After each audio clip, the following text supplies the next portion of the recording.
तो फिल्म की शुरुआत होती है जेवियर को दिखाते हुए। जेवियर के पास लग्जरी घर है, गाड़ी है, जिससे बज़ाहिर तो वो बहुत अमीर दिखता है, लेकिन काफी अरसे से उसके पास कोई जॉब नहीं। इसी वजह से उसके घर के हालात बहुत ज्यादा खराब हैं। जेवियर ने बहुत सारे जॉब्स इंटरव्यू दिए, लेकिन किसी एक में भी सिलेक्ट ना हो पाया। और एक शाम उदास जब वो घर लौटा तो उसकी वाइफ ने उसे मशवरा दिया कि तुम अपना ये लग्जरी घर और गाड़ी सेल कर दो। ना चाहते हुए भी जेवियर को ये बात माननी पड़ती है। उसने अपनी हाउस हेल्पर को भी निकाल दिया था और अपनी जॉब जाने की वजह से वो बहुत ज्यादा उदास थी। उसे जेवियर के ऊपर डुप्लीकेट चाबियां फेंकी और यहाँ से चली गई। जेवियर अब एक छोटे अपार्टमेंट में शिफ्ट हो चुका था। उसने एक शॉर्ट कोर्स भी ज्वाइन कर लिया ताकि उसकी प्रोफाइल बेहतर हो सके और जॉब के मौके उसे ज्यादा मिल सके।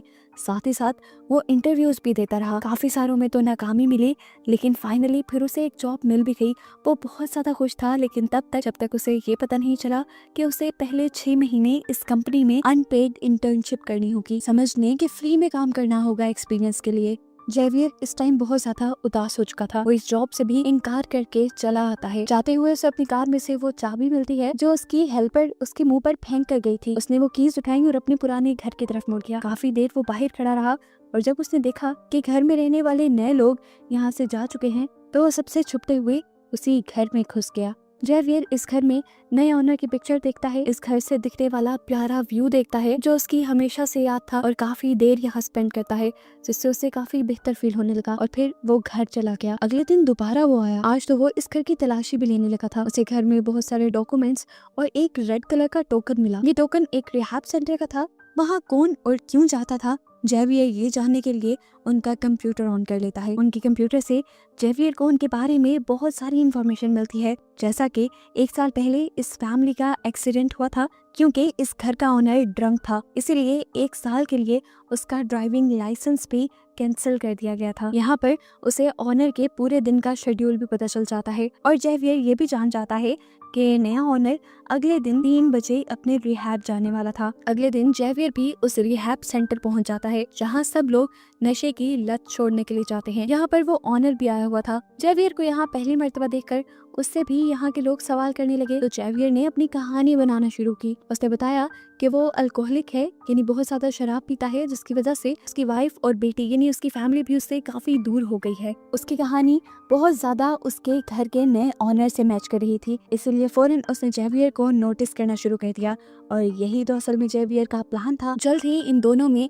बातचीत होकर अच्छी दोस्ती बन जाती है। इस लड़के का नाम हमें टॉमस पता चलता है। अगले दिन जेवियर दोबारा टॉमस के घर जाता है, उसका कंप्यूटर ऑन करता है और उसके शेड्यूल में बहुत सारे चेंजेस कर देता है। अब क्योंकि ये शेड्यूल उसके मोबाइल से भी इंटरलिंक था तो उसके मोबाइल वाला शेड्यूल भी चेंज हो गया। टॉमस का कैलेंडर चेंज होने की वजह से वो अपनी बेटी को स्कूल से लेने बहुत लेट पहुंचता है और ऐसे उसकी वाइफ और बेटी यानी उसकी फैमिली उससे बहुत नाराज होती है। इस दिन की वजह से टॉमस बहुत ज्यादा उदास हो चुका था। वो बहुत ज्यादा एफर्ट कर रहा था अपनी फैमिली को ठीक करने की।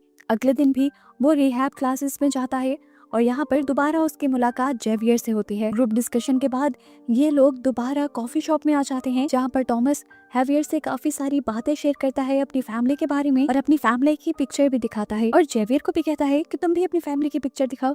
तो जेवियर कहता है अभी तो मेरे पास पिक्चर नहीं, लेकिन कल को मैं जरूर दिखाऊंगा। इनकी दोस्ती इतनी बढ़ जाती है कि टॉमस जेवियर को अपने घर बुला लेता है। जेवियर को इस पॉइंट पे ऐसे खुशी होती है जैसे उसका कोई मिशन कंप्लीट हो गया हो। अगले दिन वो अपने पुराने घर यानी टॉमस के घर बुके लेकर पहुंच जाता है। यहाँ पर अब उसे अपना पुराना माली मिल जाता है जो उसे पूछता है आप किससे मिलने आए हैं। वो नहीं चाहता था कि किसी को पता चले वो टॉमस से मिलता है, इसलिए उसने कहा अभी भी मेरे कुछ डॉक्यूमेंट्स मेरे पुराने एड्रेस पे आते हैं, मैं बस वही पिक करने आया हूँ। खैर अब वो घर के अंदर आ जाता है। टॉमस उसका अच्छा वेलकम करता है और अभी तक टॉमस की बात नहीं जानता कि पहले ये घर जेवियर का ही हुआ करता था। जेवियर इन लोगों के साथ काफी बातें करता है, डिनर करता है और चला जाता है। अगले दिन टॉमस जब ऑफिस के लिए निकल रहा था तो उसके माली ने आकर उसे पूछा क्या कल यहाँ के पुराने ओनर अपने कुछ बिल्स लेने के लिए आए थे। टॉमस ने कहा नहीं, ऐसा तो कुछ नहीं हुआ। अब माली तो टॉमस से सॉरी करके साइड पे हो जाता है, लेकिन वो समझ गया था कि जरूर जेवियर के माइंड में कुछ चल रहा है। वो कल टॉमस से ही मिलने आया था, लेकिन वो इस बारे में शायद किसी को बताना नहीं चाह रहा। इसी दिन दिखाया जाता है कि जेवियर अपनी कार का जानबूझकर एक्सीडेंट कर देता है और फिर जल्दी से कॉल करके टॉमस को अपनी मदद के लिए बुलाता है। इस टाइम जेवियर के हाथ में एक शराब की बोतल थी जिसे देखकर टॉमस को लगा कि उसने ड्रंक होकर ये एक्सीडेंट किया है। जब टॉमस ने जेवियर के हाथ से वो बोतल ली तो कुछ कतरे टॉमस के ऊपर भी गिर गए। टॉमस उसे समझाने लगा, रिहैब ज्वाइन करने के बावजूद भी तुम अगर ये काम करते हो तो बिल्कुल अच्छा नहीं, ऐसे तुम्हारी लत नहीं जाएगी। देखो मैं तुम्हें समझाता हूँ, मुझे पीनट से एलर्जी है, अगर मैं एक भी दाना खा लूँ तो मर जाऊंगा। तुम भी ड्रिंक करने को ऐसा ही समझो, अगर तुमने ड्रिंक किया तो तुम मर जाओगे। जेवियर उससे कहता है, मैं ड्रिंक करना नहीं चाहता था, लेकिन कल जब मैं तुम्हारे घर आया तो मैंने देखा तुम अपनी जिंदगी कितने अच्छे से मेंटेन करते हो, तुम्हारी फैमिली है, तुम एक कंपनी के वाइस प्रेसिडेंट भी हो, लेकिन मैं ना मेरे पास जॉब है और ना ही मेरी फैमिली मेरे सपोर्ट में है। मैं अपने दुख को काबू नहीं कर सका, इसलिए मैंने ड्रिंक की। टॉमस कहता है, ऐसा कुछ नहीं जैसा तुम्हें नजर आ रहा है, मैंने भी सब चीजों को बैलेंस करने में बहुत मेहनत की है, और वो कंपनी जहाँ मैं वाइस प्रेसिडेंट हूँ वो असल में मेरी नहीं है, मेरे फादर इन लॉ की है। जेवियर उसकी सारी बात सुनकर उससे कहता है, अच्छा मुझे कुछ देर के लिए तुम्हारा फोन चाहिए, मेरा फोन डेड है और मुझे कार टो करने के लिए किसी को बुलाना है यहाँ। टॉमस उसे फोन दे देता है, लेकिन कॉल करने से पहले वो अपने आप को एक मेल भी करता है। उसने ऐसा क्यों किया ये आगे रिवील होगा। इस सब में उसने टॉमस से प्रॉमिस भी ले लिया था कि तुम घर जाकर अपनी वाइफ को इस बारे में कुछ ना बताना, वो पता नहीं मेरे बारे में क्या सोचेंगी। टॉमस ने उसकी ये भी बात मान ली। अब वो जब घर गया तो उसकी वाइफ को उसके कपड़ों से अल्कोहल की स्मेल आ गई। वो भड़क गई, उसे लगा कि टॉमस सीरियस नहीं है उनकी फैमिली को लेकर। वो दोबारा अपनी उन्हीं हरकतों पर उतर आया है जिसकी वजह से उसकी फैमिली एक बहुत बड़े मसले में आ चुकी थी पहले भी। और यहाँ पर टॉमस को अपनी वाइफ को बताना पड़ता है कि ड्रिंक मैंने नहीं किया था बल्कि जेवियर ने किया था, मैंने बस उसकी मदद की। सिंकट होकर हमें जेवियर को दिखाया जाता है, जिसे उस टाइम उसकी माली की कॉल आती है और वो कहता है, मैं ये बात जान गया हूँ कि तुम अपने घर टॉमस से मिलने आए थे, कोई बिल्स लेने नहीं। अगर तुम चाहते हो कि ये बात मैं छुपा कर रखूं तो कल आकर मुझसे मिल लेना। मजबूरन जेवियर को उससे मिलना पड़ा। माली ने उसे कहा, मैं जानता हूँ टॉमस को लेकर तुम्हारे इरादे अच्छे नहीं, अगर तुम चाहते हो कि मैं तुम्हारे बारे में पुलिस को ना बताऊं तो तुम मेरे लिए भी काम करो, तुम टॉमस की बेटी के कपड़े मुझे ला कर देना। ये सुनकर जेवियर को बहुत गुस्सा आया कि कितना नीच आदमी था ये, लेकिन अभी उसे अपना प्लान भी खराब नहीं करना था, इसलिए वो मान गया। मजबूरी में जेवियर माली के काम से टॉमस के घर जाता है उस वक्त जब उसके घर पे कोई नहीं होता। अभी उसने अपना काम मुकम्मल नहीं किया था कि टॉमस की वाइफ घर वापस आ गई। वो बुरी तरह घबरा गया। मजे की बात कि टॉमस की वाइफ इस टाइम जेवियर को ही कॉल करने वाली थी, उसे कुछ कहना चाहती थी वो। उसने जैसे ही कॉल मिलाई तो यहाँ पर जेवियर का फोन बज गया, जिसकी आवाज उसने सुनी भी, लेकिन फिर अपने दिल का वहम समझकर वो अपना काम करके यहाँ से चली गई और फाइनली जेवियर बच गया। थोड़ी देर बाद हम देखते हैं कि जेवियर और टॉमस की वाइफ दोनों एक रेस्टोरेंट में मिले हैं, जहाँ पर टॉमस की वाइफ उससे कहती है कि मैं नहीं चाहती तुम टॉमस से मिलो, मैं नहीं चाहती कि पहले की तरह हम किसी बहुत बड़ी मुसीबत में आए। पहले भी उसकी अल्कोहल वाली आदत की वजह से हमारा बहुत बुरा एक्सीडेंट हुआ, उसमें तो हमारी जान बच गई, लेकिन अब मैं नहीं चाहती कि तुम्हारे साथ रहकर टॉमस को दोबारा अल्कोहल की आदत हो। यहाँ पर जेवियर उसके साथ भी खेल खेल जाता है और बताता है कि ड्रिंक मैंने नहीं की थी बल्कि खुद टॉमस ने की थी। वो उसे टॉमस का एक मेल भी दिखाता है जिसमें लिखा था, जल्दी से यहाँ आओ, मैं मुसीबत में फंस गया हूँ। ये असल में वही मेल है जो जेवियर ने टॉमस का फोन लेके अपने फोन पे उसी टाइम कर ली थी, यानी ये सारा प्लान उसने पहले से ही सोच रखा था। अब घर पे हम देखते हैं कि टॉमस की वाइफ और टॉमस के दरमियान में बहुत बुरी लड़ाई हो जाती है इस मिसअंडरस्टैंडिंग की वजह से। जेवियर के घर पे उसे एक पार्सल रिसीव होता है जिसमें हम देखते हैं कि पेपर स्प्रे और पीनट स्प्रे था। वो बड़ी ही चालाकी से पीनट स्प्रे को पेपर स्प्रे के अंदर इंजेक्ट कर देता है और बाकी बचे हुए सामान को फेंक देता है। जेवियर जिस टाइम ये सब कुछ कर रहा था वो ये नहीं जानता था कि उसकी वाइफ उस पर नजर रखे हुए है। वो अब ये लेकर टॉमस की वाइफ के पास जाना चाहता था, लेकिन उसे शक हो गया कि उसकी वाइफ उसका पीछा करने लगी है, इसीलिए वो अपने कोर्स सेंटर चला गया। जेवियर की वाइफ ने जब उसे क्लास में बैठा देखा तो वो रिलैक्स होकर यहाँ से चली गई। इसके बाद जेवियर गार्डनर से मिलने के लिए आता है। वो उसे टॉमस की बेटी के कपड़े दे देता है, लेकिन अब उसकी डिमांड और ज्यादा बढ़ गई थी। वो जेवियर से कहता है, तुम अब ये कैमरा टॉमस की बेटी के कमरे में लगा देना। जेवियर को लगा कि ये उसके लिए अब खतरा बनता जा रहा है, इसीलिए बड़ी ही जहानत से उसने माली को कुछ इस तरह से मारा कि हर किसी को उस माली की मौत एक हादसा लगी और जेवियर बिल्कुल नहीं फंसा। इसके बाद वो जाता है टॉमस के ऑफिस।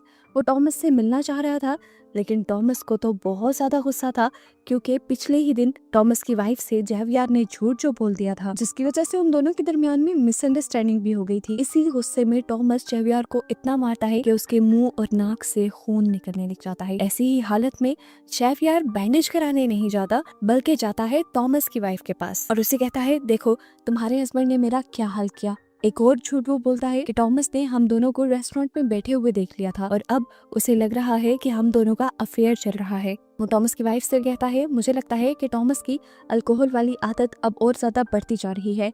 नशे और गुस्से में कहीं वो आपको नुकसान ना पहुंचा दे, इसलिए मेरे पास ये पेपर स्प्रे है, इसे आप रख लें। ये वही पेपर स्प्रे था जिसके अंदर वो पीनट सोल्यूशन डाल चुका था। ये देने के बाद वो अपने घर आ जाता है और अपनी वाइफ से कहता है मुझे कुछ अर्जेंट काम आ गया है, मैं कुछ दिन के लिए शहर से बाहर जा रहा हूँ। हालांकि उसकी वाइफ उससे पूछते रह गई कि कहाँ जा रही है वो, लेकिन वो जल्दी से चला गया। इसके बाद उसने टॉमस की वाइफ को कॉल की और बोला मैं जानता हूँ कि आपकी बेटी और आप जिमनास्ट के बहुत बड़े फैन हैं, मैं एक मशहूर जिमनास्ट से आप लोगों को मिलवा सकता हूँ। ये सुनकर तो टॉमस की वाइफ बहुत ज्यादा खुश हो गई और टॉमस के साथ चलने के लिए तैयार हो गई। ये लोग जिमनास्ट के साथ एक पिक्चर पे क्लिक करते हैं इस तरह जिस तरह ये एक फैमिली हो, और जेवियर जानबूझकर ये पिक्चर टॉमस को सेंड कर देता है। इस पिक्चर को देखकर वो टूट गया, दुख ने उसे कहीं का ना छोड़ा और कई महीनों के बाद आज उसने दोबारा ड्रिंक कर ली। बस यही तो जेवियर चाहता था, वो उसकी वाइफ को यकीन दिलवाना चाहता था कि वो अब भी ड्रिंक करता है, और ये सब करके उसने टॉमस को मजबूर किया कि वो ड्रिंक करे, और ऐसे उसकी वाइफ को यकीन हो गया कि उसके हस्बैंड ने कभी ड्रिंक करना छोड़ा ही नहीं, बल्कि वो तो उसे बेवकूफ बना रहा था। इससे पहले कि टॉमस की वाइफ कुछ रिएक्ट करती, टॉमस ही गुस्सा करने लग गया क्योंकि उसने इन दोनों को जेवियर के साथ आते देख लिया था। वो तो अपनी वाइफ को पीटने पे उतर आया। टॉमस की वाइफ को अपने आप को बचाने का और कोई रास्ता नहीं मिला। उसे याद आया जेवियर का दिया हुआ वो पेपर स्प्रे, जिसे उसने आगे बढ़कर दराज से निकाल लिया और जल्दी से टॉमस के ऊपर स्प्रे कर दिया। अब क्योंकि इसके अंदर पीनट सोल्यूशन था तो फौरन टॉमस को एलर्जी हो गई और उसका सांस उखड़ने लगा। टॉमस की वाइफ को लगता है कि वो मर गया। घबराहट में वो जेवियर को कॉल करती है और जल्दी से उसे अपने घर बुलाती है। जेवियर पहले उसे काम डाउन करता है और उसे एक कमरे में भेज देता है। फिर वो टॉमस के पास आता है तो देखता है कि टॉमस अभी जिंदा था लेकिन तड़प रहा था, लेकिन जेवियर नहीं चाहता था कि टॉमस जिंदा रहे, इसीलिए वो उसके मुंह पे अपने हाथ रख के उसे मार देता है। वो पहले से ही ग्लव्स पहने हुए था, मतलब वो टॉमस को मारने के ही इरादे से आया था, और फिर टॉमस आखिर मर जाता है। अब सीन यहीं से कट होकर हमें कई माह बाद का सीन दिखाया जाता है। हमें पता चलता है कि जिस कंपनी का वाइस प्रेसिडेंट पहले टॉमस था, अब उसी कंपनी में वही पोस्ट जेवियर ले चुका है, क्योंकि उसने टॉमस की वाइफ से शादी कर ली थी। टॉमस को मारकर उसने टॉमस की जगह, घर, सब कुछ ले लिया, यहाँ तक कि उसकी फैमिली भी, और अपनी लाइफ सेट कर ली। हम देखते हैं कि यहाँ पर जेवियर से उसकी वाइफ मिलने के लिए आती है, जिसे अब वो डाइवोर्स दे चुका था। वो उसे कहती है मैं जानती हूँ कि टॉमस को तुमने ही मारा है, क्योंकि तुमने पेपर स्प्रे में जब वो पीनट सोल्यूशन मिलाया था तो मैंने तुम्हें देख लिया था। मैं चाहूँ तो अभी भी जाकर पुलिस को ये बयान दे सकती हूँ। उसकी ब्लैकमेलिंग में जेवियर नहीं आता और उससे कहता है तुम जो चाहो कर लो, अगर तुम चाहती हो अपने बेटे का ब्राइट फ्यूचर तो तुम ऐसा नहीं करोगी, क्योंकि मैं तुम्हें पैसा देना बंद कर दूंगा, और अगर इस सब के बावजूद तुम अपना शौक पूरा करना चाहो तो कर लो। अब मुझे कोई डर नहीं, मेरे पास बहुत पैसा है, मैं कोई भी बड़े से बड़ा लॉयर करके ये केस जीत जाऊंगा और तुम्हारे हाथ कुछ नहीं आएगा। इसके बाद जेवियर की एक्स वाइफ वहाँ से चली जाती है और जेवियर अब अपने पुराने घर आता है, जिसे वो पहले बेच चुका था, लेकिन ये घर अब दोबारा उसी का हो चुका था। वहाँ वो टॉमस की वाइफ और बेटी को प्यार करता है, जो कि अब उसकी वाइफ और बेटी है। जेवियर इन दोनों के साथ खुश है, उसकी लाइफ अब सेट है, और बस यही दिखाते हुए ये मूवी यहाँ खत्म हो जाती है।